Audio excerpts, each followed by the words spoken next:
વ્યક્તિઓ દરેક ક્ષેત્રમાં ઘણી બધી સિદ્ધિઓ હાંસલ કરેલ છે કે તેમણે ફક્ત 18 માસની જ ઉંમરમાં ઇન્ડિયા બુક ઓફ રેકોર્ડમાં પોતાનું નામ નોંધાવી પોતાના માતા પિતા પરમાર પરિવાર તથા સમાજનું નામ રોશન કરેલ છે।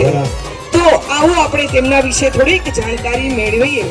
મૂળ આંબલિયાળા તાલુકો જુનાગઢના રહીશ મિથુનભાઈ જગદીશભાઈ પરમાર, જેઓ છેલ્લા 25 વર્ષથી સુરત ખાતે આવેલ કામરેજ વિસ્તારમાં રહે છે અને તેઓ વ્યવસાયે ઓલ બારકોડેડ સોલ્યુશનની પ્રોડક્ટ બનાવે છે। તેઓના લગ્ન 2022માં કેરિયા ચાડના ગોઢાણીયા મનસુખભાઈ કાનજીભાઈ ગોઢાણીયાની પુત્રી નેહલ સાથે થયેલ અને નેહલ બેનના શબ્દોમાં કહીએ તો મેં જ્યારે મારે પ્રેગ્નન્સી રહી ત્યારે લઈને 9 મહિના સુધી દરરોજ કામ કરતા કરતા જેટલો સમય મળે ત્યારે રામચરિત માનસના પાઠ કરેલ હતા। 9 માસે એટલે કે તારીખ 5/7/24ના મારે ત્યાં પુત્રનો જન્મ થયો। તેમનું નામ મેં કર્ણ રાખવામાં આવેલ અને જ્યારે તે 5 મહિનાનો થયો ને ત્યારે તેમને હું કહેતી કે જે વાલા ક્યાં, તો તે ભગવાનના મંદિર તરફ આંગળી બતાવીને કહેતો આજે એનું જ પરિણામ મને મળેલ છે અને મારા દીકરા કર્ણને હું મોબાઈલ આપતી નથી, એને બદલે હું પોતે મોબાઈલ છોડી અને પૂરતો ટાઈમ તેમના માટે આપું છું। જ્યારે 5 મહિનાનો હતો ત્યારે એને હું સવાલ પૂછતી, ગીતો સંભળાવું, એની સાથે વાતો કરું અને આવી રીતના અમે એને રમાડતા।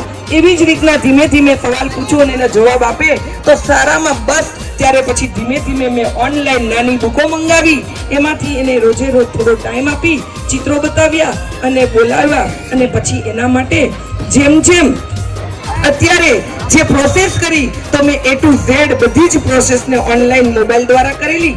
આજે આપણે ગૂગલ જેમિની અત્યારે જે નવી ટેકનોલોજી છે તેનો પૂરતો ઉપયોગ કરી બધા સવાલ જવાબ ધીમેથી આગળ વધી અને એમાં આજે હું ઘણી મહેનત કરી અને ઇન્ડિયા બુક ઓફ રેકોર્ડમાં નામ નોંધાવવા સુધી મેં એના બાળકને પહોંચાડ્યો છે।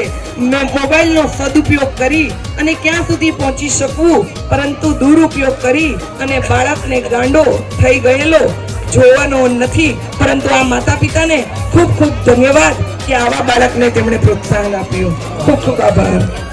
લાવો આશીર્વાદ આપી વાહ।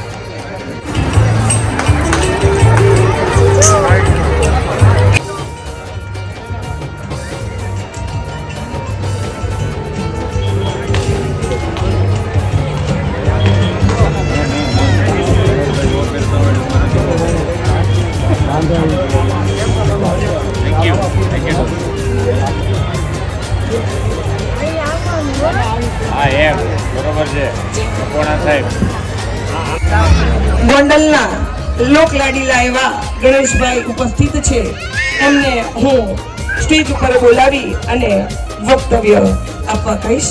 ગણેશભાઈ।